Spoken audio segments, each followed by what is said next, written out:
There are millions of poor people in this country who have very little or even nothing to lose.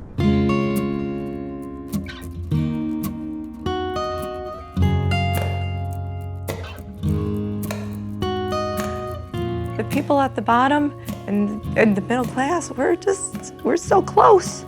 We're 1 or 2 paychecks away from being in the same position.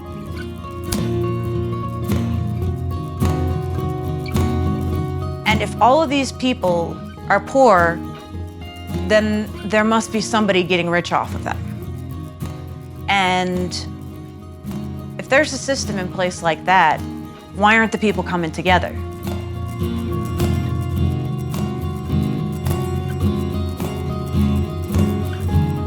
The Poor People's Campaign starts with this really huge demand that we need to end systemic racism, poverty, militarism, and ecological devastation. And that's the demand. We will be done, we will have achieved our goals when all those things are eradicated.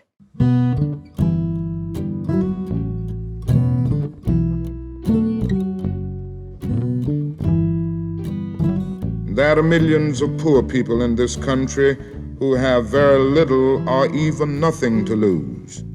They can be helped to take action together. They will do so with a freedom and a power that will be a new and unsettling force in our complacent national life.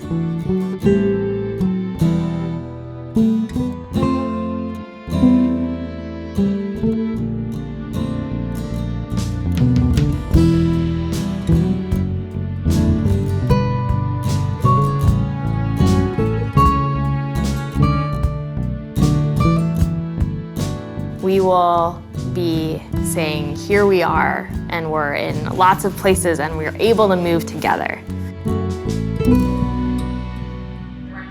Disciplined commitment, a deep commitment to nonviolence. Being a biracial, Latina young person growing up in Texas, I couldn't help but be conscious that there were plenty of things that were not fair and that we needed to fix. Everything about our society right now and the systems of power in our society is rooted around using violence as power.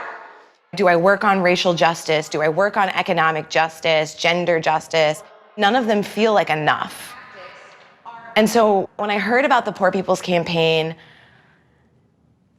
it finally felt like something where I could work at the intersections of all of those things in a holistic way.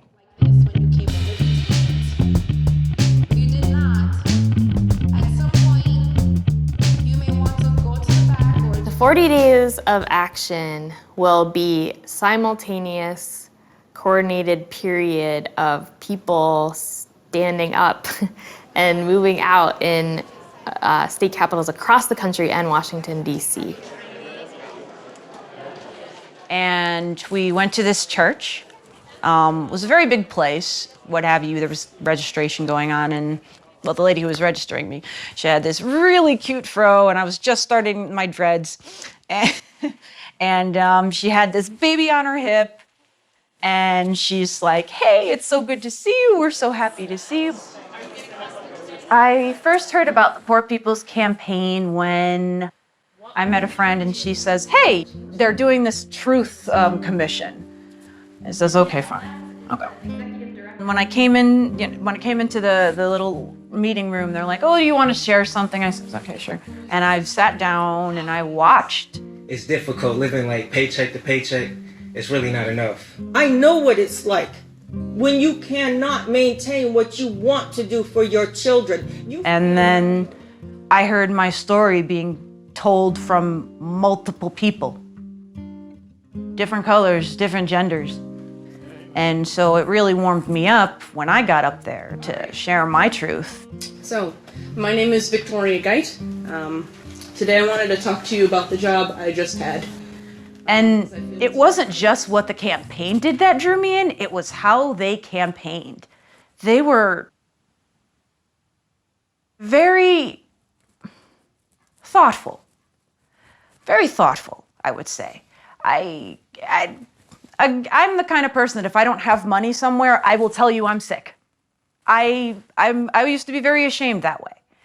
And with the Poor People's Campaign, it was like, hey, I noticed you don't have a car. Do you want to ride? We're going to get started in just a moment, but I know... I went to the first day of action in Albany. When we got there, we were greeted with food. We were greeted with, kind words. I grew up in an activist family. They had been activists since coming to this country in the 1910s.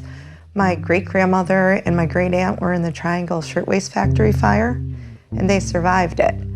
And because of that experience, they became union organizers and communists, and they fought to have people have workers' rights. And this sentiment went throughout my family for generations.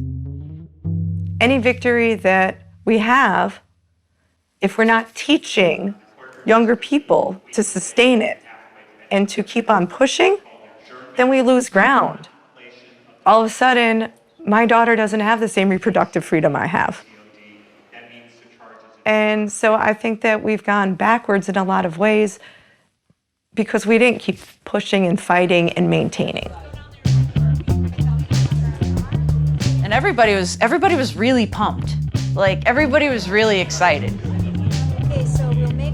It was really exciting to see how many people showed up and were enthusiastic to do this action and risk arrest. So our rally is going to be right here at the opposite side of the park from... I got involved with the Poor People's Campaign by just attending a local community meeting, and then people reached out to me and invited me to speak first at another community meeting and then to be on the coordinating committee. So when we got to week 1, I had come so far to even be one of the action leads for that day. All right, somebody's hurting my brother, and it's gone on far too long. Yes, it's gone on far too long. I told you it's gone on far too long. And we won't be silent anymore. When this light turns, about half of those that are not getting arrested. It was definitely the biggest action that I had organized or that we had organized, with way more potential arrests than anything that I'd been involved in. I spent some time in Palestine in the West Bank with a group called Christian Peacemaker Teams. I was based in Hebron for a couple of months. The violence is so dramatic and disturbing, and really was kind of provoked a spiritual crisis. How do people make sense of just real tragedy and evil? I think the Christian story has a lot to say about that. We have a crisis of militarization. The first action was very exciting, but also very stressful because we really didn't know what was going to happen. All of our brothers, all of our people, all of our people. Every single day, our African American men or male transgenders are sexually harassed. That's right. Somebody's hurting our people, so let's get into this. Somebody's hurting our people, and it's gone on far too long. A lot of children are going to their bed hungry. Our brothers and sisters are sleeping on the streets. It's a choice between medicine and living, and it's not nice, it is not fair, and I am sick of this. The reason that we deal with poverty is because of a failure to invest in the things that people with disabilities and all people need to live decent lives. Porque si el policía me para, because if I'm stopped by a cop, va a deportarme y separarme de mis hijos. I can be deported and separated from my children. This is about us, about the people, as we stand united, wanting one voice for one cause. I may not be gay. I may not be an immigrant. I may not be a person of color, but we are all experiencing certain pressures, and we're able to look at each other with compassion and humanity. after the speakers, we started to march towards an intersection. And I remember there were people singing on all of the street corners. We had this song, I believe it was, I Am Not Afraid. I am not afraid. And so all of us were walking down the sidewalk singing, I am not afraid, I know what I was made for. I was moved and I felt vulnerable and yet able to stand in a fearlessness because I was standing in community. The fact that people kind of for the first time were ready to walk out in the street and stay there and kind of an uncomfortable at times standoff with buses and cars and the cops.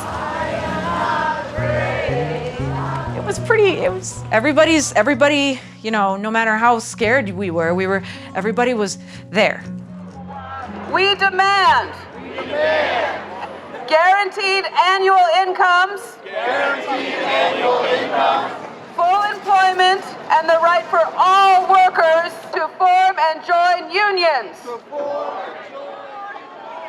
We can't go down this road no more. We can't go down this road. And News 10 ABC's Samantha Damasio is with the demonstrators with details on their cause tonight. Sam. Tennessee's Poor People Campaign. Inside the California State Capitol Rotunda. 20 protesters with the Poor People's Campaign of Indiana. The Poor People's Campaign today in Frankfurt. Poor People's Campaign was launched in Olympia. I like the spirit of the Poor People's Campaign because it's involving people from all walks of life. When we get to the Capitol, we're going to make sure that our message gets heard, that businesses... This period is partly about exposing the crisis that we're in. There's this great quote from Martin Luther King.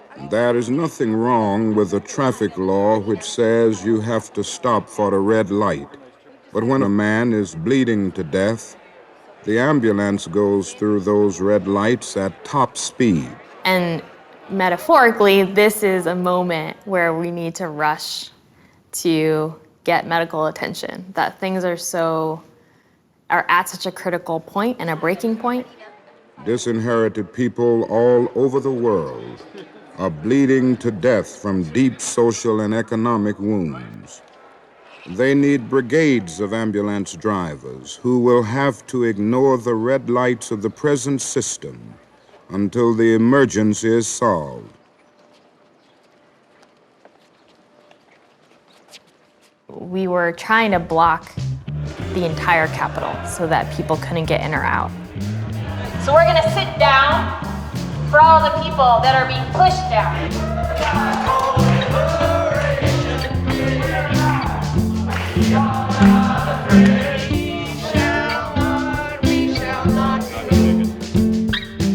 The Poor People's Campaign, a national call for moral revival, is not perfect, but it's a whole bunch of imperfect people who are some of the most tenacious, determined, brilliant people that I've met coming together, determined to figure out a new way to undo all of these issues together.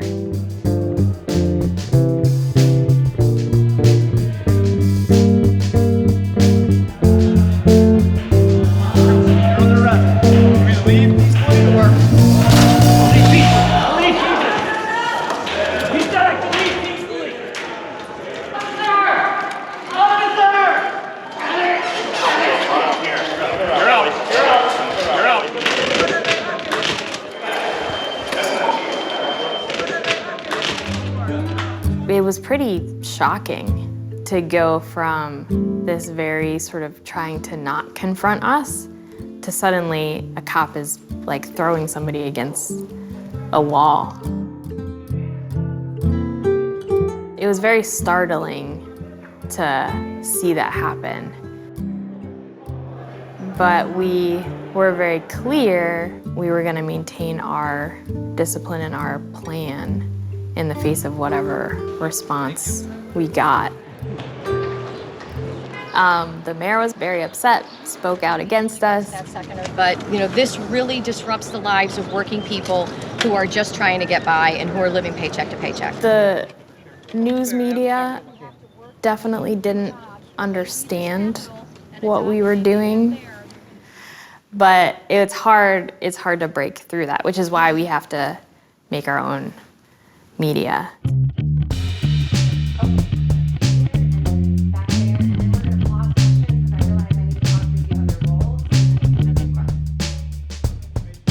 Today's theme is on militarism, the war economy, and the proliferation of gun violence.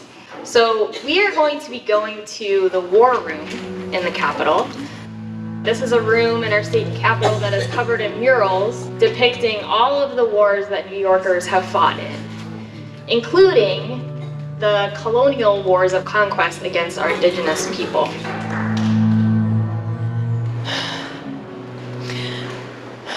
I signed up for the military to pay for school. I received the Army ROTC scholarship to go to college and had deployment orders as soon as I graduated. So I immediately deployed to Afghanistan, fighting for freedom and fighting for what's right. You grow up believing this story that we're always the good guys at the end of the day. And when I got to Afghanistan, I, through a series of experiences, realized that in many cases, we were not the good guys. I met people who were blown up weeks later because they met with me.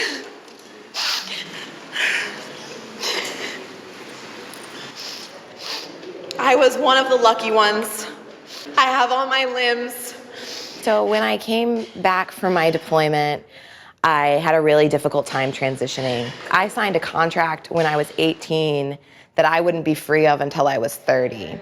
Trouble been brewing 10,000 years. I've been living in the Albany area and go to many, many demonstrations and protests. And the actions that we had really felt different. Now the fourth week of the protest by the Poor People's Campaign ends with at least a dozen arrests. Today, the rally at the state capitol is focused on health care and clean drinking water. The campaign has a vision of building a movement from the bottom up, a whole community and network of leaders. I came from poverty, and I am in so much student loan debt to get out of poverty. Well, I'm over 65, so of course I'm very concerned about health care that is affordable. Kids in my community have asthma at disproportionate rates. My little sister, she's 7 years old and she has asthma. She's a good girl, and asthma is, I feel like it's taking away her advantage of learning and being adventurous as she can. Being a low-income family is really hard in America because many people are losing their health cares, especially being a refugee and immigrant. I think this is going to be a really good action today because, as usual, we are speaking truth to power, and we are going to be where decisions, often bad decisions or no decisions, are made. In other words, our state legislature. We demand a ban on all new pipelines. In every state. And single-payer universal health care for all.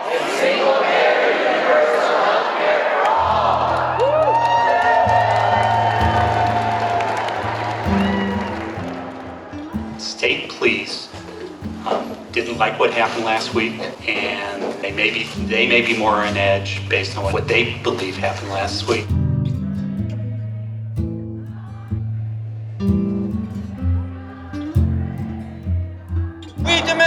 We demand health care, education, jobs, infrastructure, and welfare for the poor. We demand decent.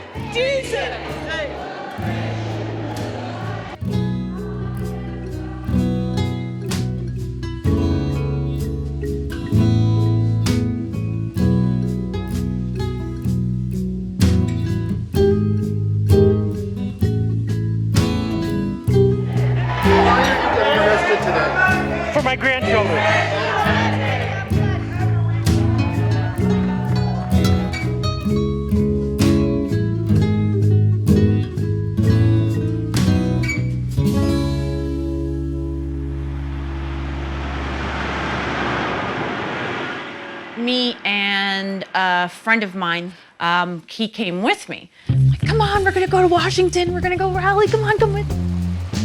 It was a long ride. And then we finally got to Washington. Yay! I'm Derek. I'm from Buffalo as well. This is my first time in D.C. We're from upstate New York, Saratoga Springs. All right, Poor People's Campaign right here, coming up right here. Hi, I'm Mike Carter. I'm from Quincy, Mass. I'm from North Carolina via Boston. Forward together, not one step back. I'm Heidi Thornley. I'm from Lansing, Michigan. Hi, I'm Susan Haddix from Berea, Kentucky. And I'm from Williamstown, Massachusetts. Timothy Dublin. I'm from Brooklyn. I'm from Louisville, Kentucky, and I was in the Army. Seeing all those people from the different states, that made me feel really happy and hopeful. We have folks coming from South Carolina to Michigan, New York, all across Pennsylvania, from Kentucky, Vermont, North Carolina, Maryland. So just follow the people with the yellow shirts. They're going to be pointing us towards the metro stop. Kirk led us down this subway, and I remember being just fascinated. Oh, wow, how come our subways don't look like this? This is really nice.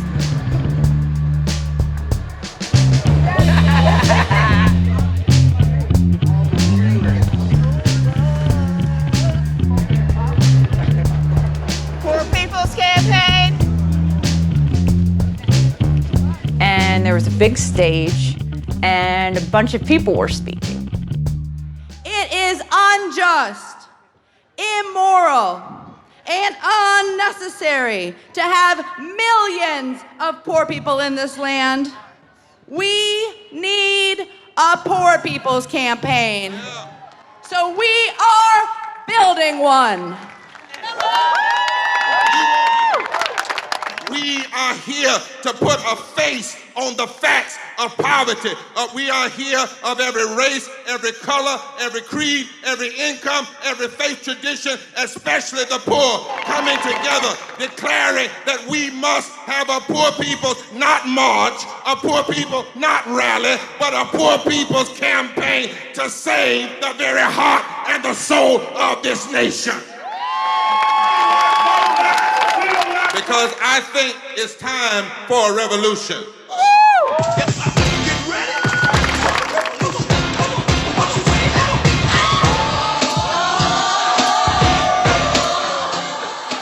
Wow, you guys are beautiful. You're making me cry, honestly. But did you know that there are 140 million people who are poor or low income in the United States of America? We work the tomato fields, apple, peach, and orange orchards. But I came to tell you that Kentucky needs some help. A lot of us many of the workers there, they're living paycheck to paycheck, and we shouldn't have to. I was so ashamed of myself because I knew it was all my fault. I don't know how many times I've tried to kill myself, but I was too broke to overdose. I would still believe it was all my fault if it weren't for the people in this movement who helped teach me to see the system for what it truly is and what it does to poor people. Oh, yeah. I went to jail in '69, and I went to jail in June 2018. 2018. 2018. And I didn't mind going to jail. All of these people that they brought up, they weren't like trained speakers. They were just regular people, just telling their truth, telling our truth, really. My name is Brittany Ramos de Barros. I'm Black, I'm queer, and I'm a combat veteran. It really brings it home, and you can feel the nastiness that these people have gone through because you've been there. And you know it too well. These wars are immoral. Profiting off of killing is immoral. It is time to stand up, and we won't be silent anymore. That's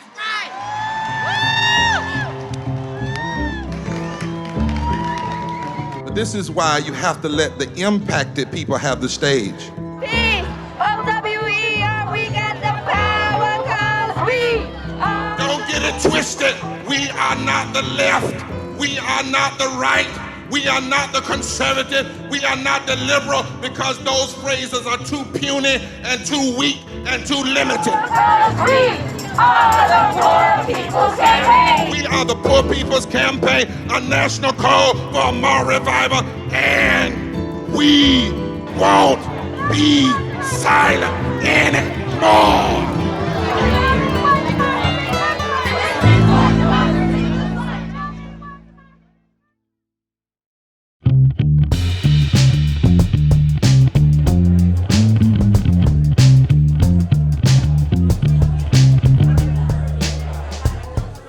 So right now, the goal is that, we're really gonna have this structure that has deep roots in lots of communities, that crosses those divides that we're in, and that we're identifying and building up people who are gonna be able to then take action together in really powerful ways.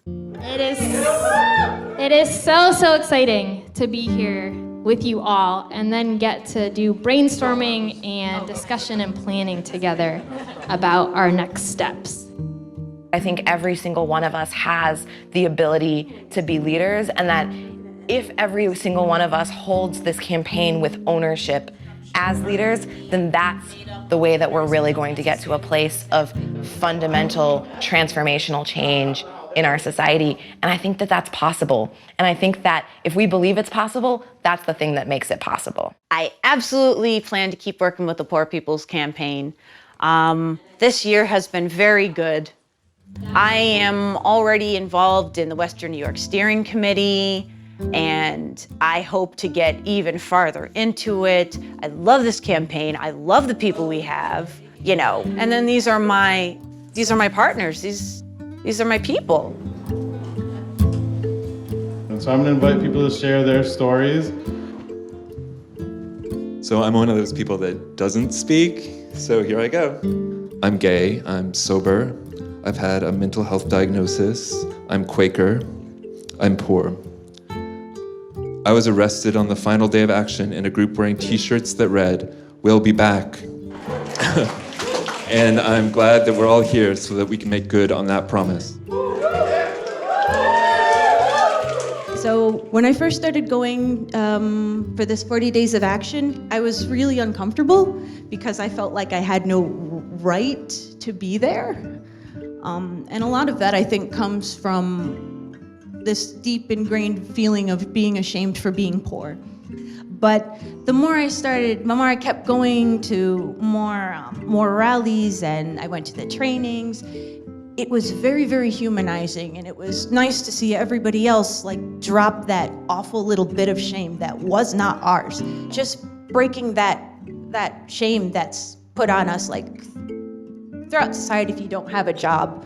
I think that's a really, really big step. And what I like about the Poor People Campaign is it covers everything I'm interested in, because I can't do well when I worry about my children or my students, or the fact that my paycheck is the one that keeps my family out of poverty, and if something happened to me health-wise, that's it, my family's in poverty. I definitely intend on continuing working with the Poor People's Campaign. I think it's probably the single biggest campaign, because it is inclusive, that could happen right now. The goal is that we're building something that can really force some changes at the state level, and then of course be part of a national movement that can force things to happen beyond New York.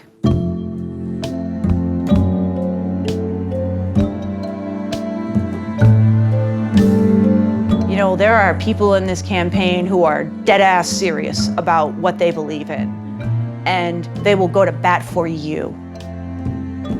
And they mean it. They're not being paid to be there. That's the thing about it. Nobody's being paid to be there. They mean it. They're here because something's wrong. They need help. And together we might be able to do some helping.